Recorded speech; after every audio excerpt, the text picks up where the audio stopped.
The talented students at Washington Middle School aren't letting a global pandemic squelch their artistic expressions. Students enrolled in Washington's Marine Science and Pre-Advanced Placement Magnet School are utilizing themes of conservation and recycling to receive recognition for their art skills. Art teacher Heather Schnell challenged her students to recreate some of the most iconic works of art with a reusable and rather unique art medium, laundry. Schnell found inspiration for the laundry art project from fellow art teacher Karina Dewey at Warwick High School.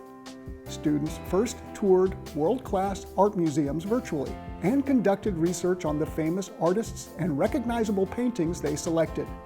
Then, they arranged their clothes, old t-shirts, sweatshirts, and other apparel to mimic the famous paintings.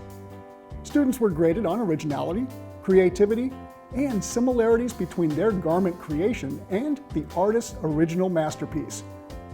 Washington students were also recognized across the Commonwealth for transforming their conservation efforts into award-winning visuals.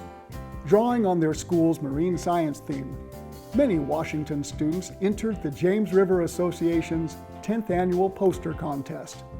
This year's theme, "What a Healthy River Means to Me," allowed Washington students to use their own extensive excursions, learning and touring along the James River watershed. And the experiences paid off. With over 100 art submissions, 4 of the top 10 winners were from Washington Middle School, including the grand prize winner, 7th grader Jaslyn Jones.